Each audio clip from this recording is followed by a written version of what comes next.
बड़ी सिंपल लेकिन गहराई वाली बात है कि स्वामी विवेकानंद जी ने कहा, all power is with in you, you can do anything and everything, believe in that.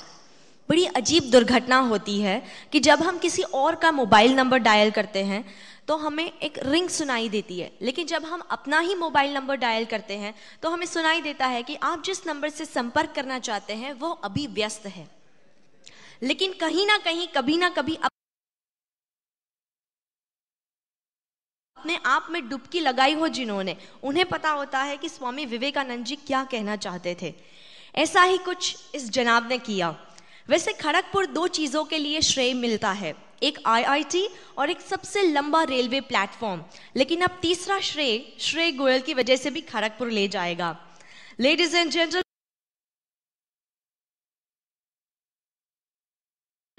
please put your hands together for Shrey Goyal, graduate from IIT Kharagpur. He is founder of Clean Energy Urja, which has since been deemed by Ashoka's Youth Venture and won Oxford Youth Business Development Challenge in 2009. Ladies and gentlemen, जोर से तालियां बजाइए please. I welcome Shrey Goyal, a very dynamic and inspirational gentleman. Thank you. શ્રેય ભાઈ શરૂ કરે પહેલાં કહી દઉં કે મારે મુખ્યમંત્રી શ્રી ગણતરીની મિનિટોમાં જ આપણી વચ્ચે આવવાના છે, એટલે આપણે જરા મૂવમેન્ટ આપણે ઓછી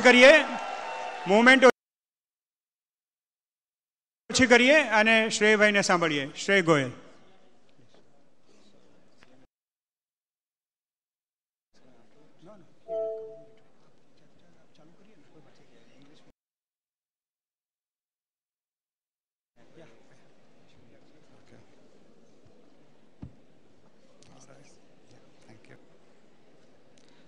Good afternoon, everyone.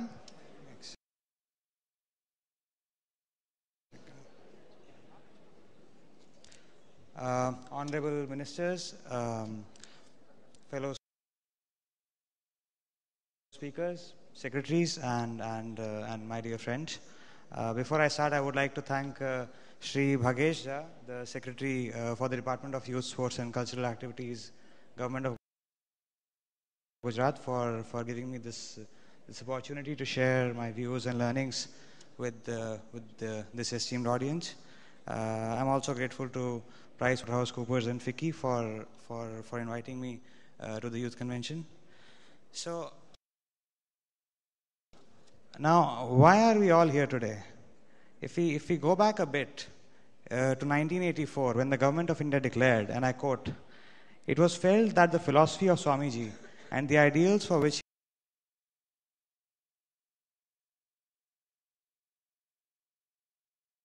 he lived and worked could be a great source of inspiration for the Indian youth." With these words, it was decided that the birth anniversary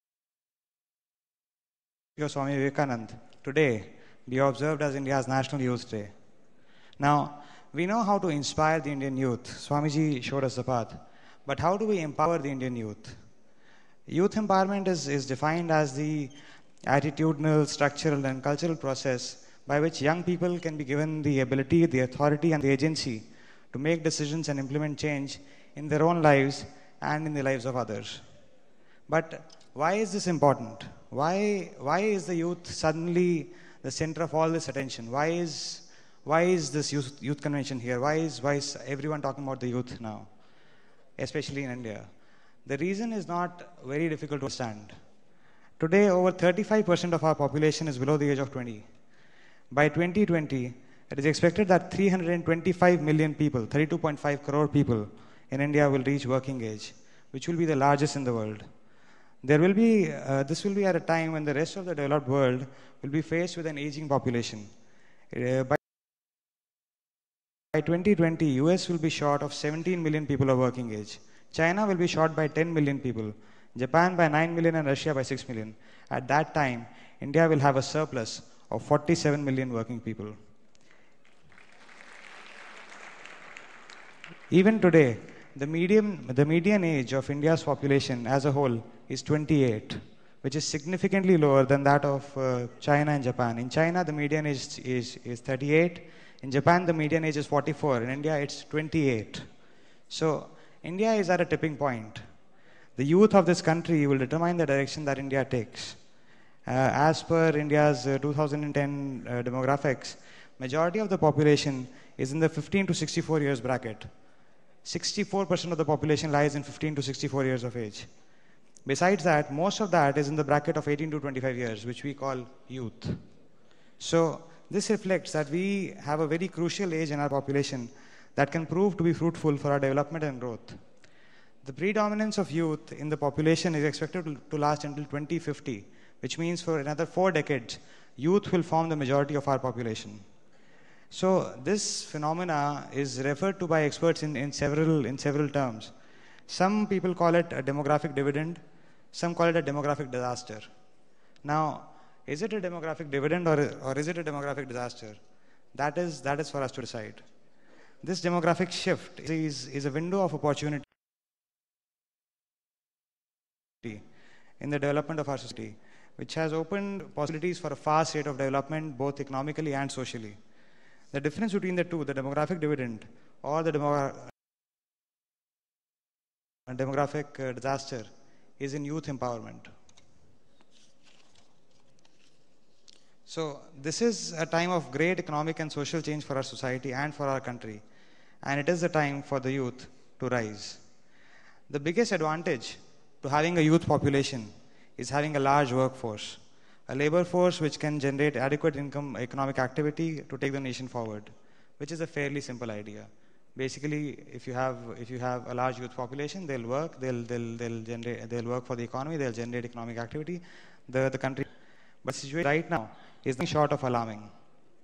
A couple of months ago, an employment assessment firm, Inspiring Minds, conducted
an employment department with a view to equip states with the skills that are most relevant in the 21st century. More than 1 lakh youth had registered for the program almost immediately after the launch, which included 84% of candidates from rural areas. In today's era of technology as a driving force for development and progress, this program enables the skill to reach out to everyone, including and especially the underprivileged, at rupees if not completely free. Now, what is interesting about Empower in particular is that the training is imparted by Microsoft trained instructors, and the youth which undergo the program shall thus receive a certificate from Microsoft. The government has an important role to play in imparting skill and imparting vocational education, But the participation of an industry force like Microsoft is necessary for this intervention to be sustainable, to be effective. This is something that the Gujarat government has recognized, and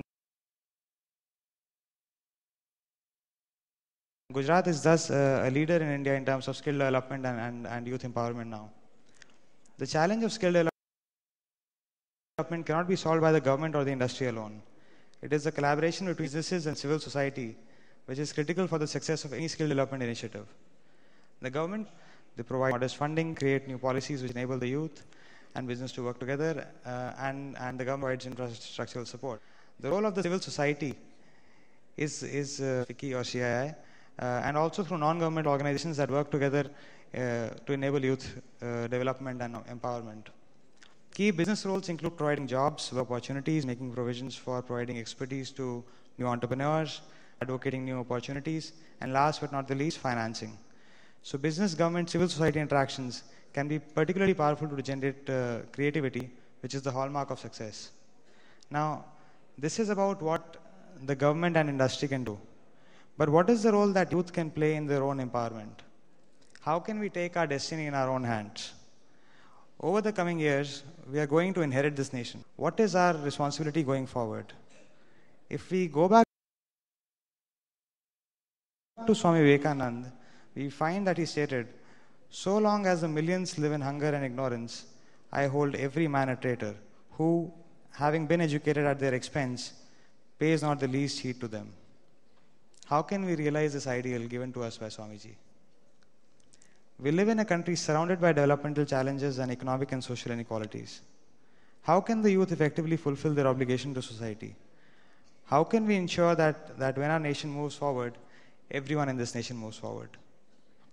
The answer lies in social enterprise and social entrepreneurship. And what is social entrepreneurship? How do you exactly define social entrepreneurship? To give a broad overview, social entrepreneurship means building ventures that create positive social change, that create value for society while still being financially sustainable. This is a growing movement, and there have been several exemplary social entrepreneurs throughout the world and throughout history, be it Nobel laureate Professor Muhammad Yunus from Bangladesh, who was the founder of Grameen Bank and effectively the founder of microfinance, or even Vinoba Bhave, who founded the land gift movement. Vinoba Bhave aided the redistribution of more than 7 million acres of land to the untouchables and the landless. Vinoba Bhave was a social entrepreneur. Come from right now from closer home. The Anand Milk Union Limited, or AMUL, is a very prominent example of a profitable social enterprise.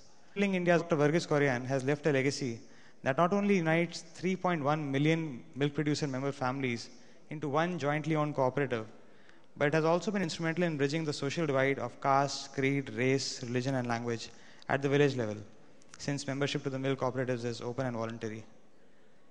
Similarly, within Gujarat itself, Ila Bhatt, the founder of the Self-Employed Women's Association of India, or SEWA, should be an inspirational figure for the youth of India to look up to.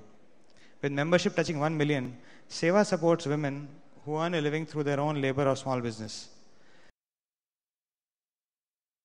These women are the unprotected labor force of India.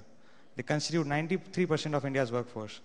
SEWA organizes women workers for full employment and self-reliance, and their work in mainstreaming marginalized poor women in the informal sector and lifting them out of poverty has been strongly supported by the World Bank, which holds it out as a model to be replicated elsewhere across the world.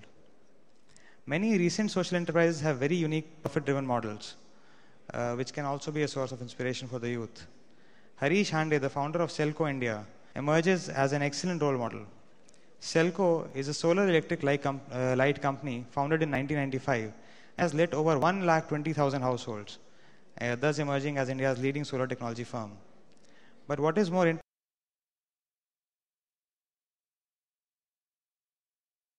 interesting is that it provides sustainable energy services not to rich households, not in urban areas, but to low-income households.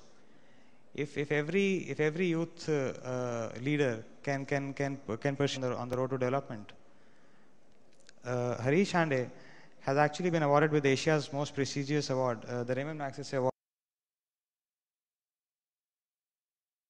Award, the Asian equivalent of the Nobel Prize, for his pragmatic efforts to put solar power technology in the hands of the poor through his social enterprise Selco.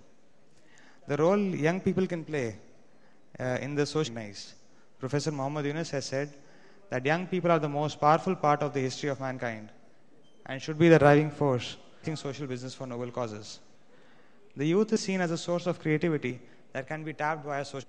And because of technology and connectivity that our generation, we have far more resources. It is once again the responsibility of the state, the business community, and the citizen sector to create an ecosystem that allows and encourages young, socially minded individuals to contribute to the development of our country. Gujarat, for example,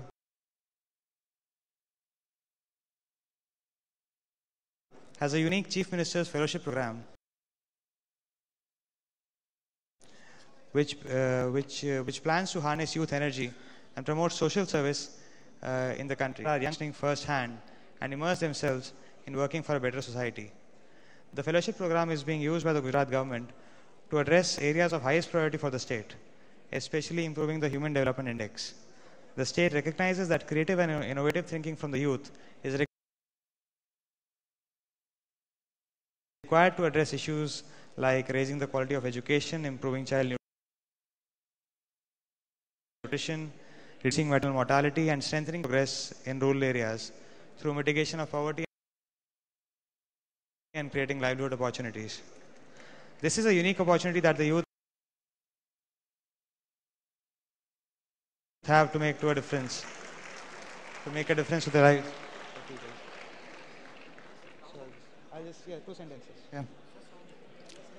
So the baton has been handed to us, and this is the time for the youth in India to rise. I hope all of us recognize our responsibility here and